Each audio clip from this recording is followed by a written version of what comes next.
রাত্রিতে ঘরের দরজা বন্ধ করার সময় একটি দোয়া কখনোই ভুলে যাবেন না।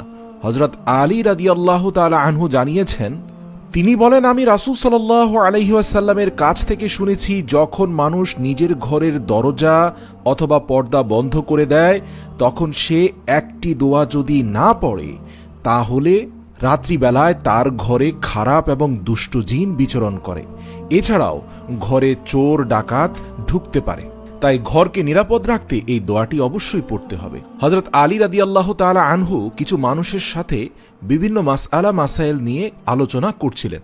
আর ঠিক তখন এক ব্যক্তি এসে জিজ্ঞাসা করতে লাগলো, ইয়া আলী, মানুষের মধ্যে এমন কোনো ভুল কি এখন দেখা যাচ্ছে যেটি দেখতে অনেক স্বাভাবিক লাগে, কিন্তু সেই ভুলের জন্য মানুষের ঘর বরবাদ হয়ে যায়? এই প্রশ্নটি সম্পূর্ণ করতে না করতেই হযরত আলী রাদিয়াল্লাহু তাআলা আনহু ইরশাদ করেন, হ্যাঁ, আমি আল্লাহর রাসূল সাল্লাল্লাহু আলাইহি সাল্লামের কাছ থেকে শুনেছি, যখন মানুষ নিজের ঘরের দরজা অথবা পর্দা বন্ধ করে দেয় রাত্রিতে ঘুমানোর আগে, তখন সেই সময় আল্লাহর নাম নেওয়া ভুলে যায়। মনে রাখবে, যখন রাত্রিতে ঘরের দরজা অথবা পর্দা বন্ধ করবে, তখন আল্লাহর নাম নিয়ে অবশ্যই একটি দোয়া পড়বে, আর সেটা হচ্ছে বিসমিল্লাহি তাওয়াক্কালতু আলাল্লাহ।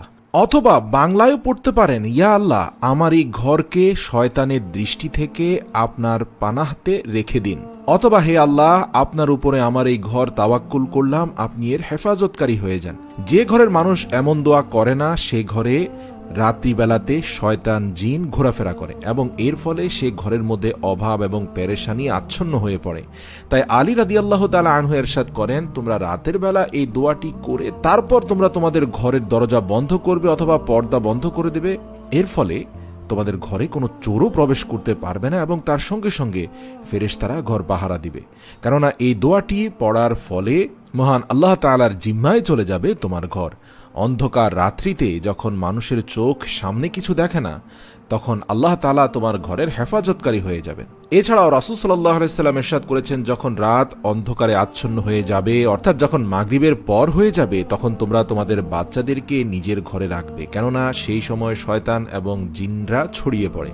পরবর্তীতে তোমরা এশার কিছুক্ষণ পর বিশেষ প্রয়োজনে তোমাদের বাচ্চাদেরকে কিছু সময়ের জন্য যেতে দিতে পারো এবং ঘরের দরজা যখন বন্ধ করবে, বিসমিল্লাহ বলে বন্ধ করো।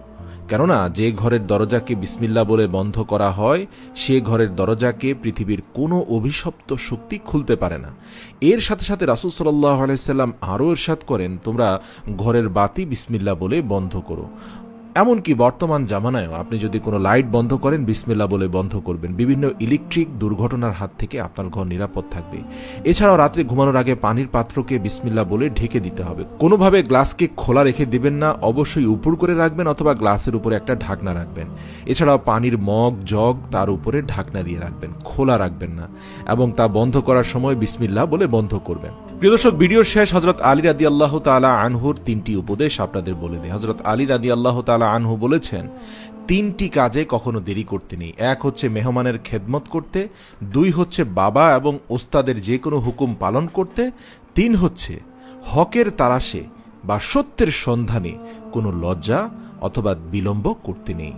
আর কারো সম্পর্কে জ্ঞান না থাকলে অযথা ধারণা করার ব্যাপারে রাসূল সাল্লাল্লাহু আলাইহি সাল্লাম নিষেধ করেছে। আমাদের সমাজে মানুষ বেশিরভাগ ধারণা প্রসূত কাজ করে থাকে। আল্লাহ যেন আমাদের এই সকল অন্যায়ের হাত থেকে রক্ষা করেন। আমিন।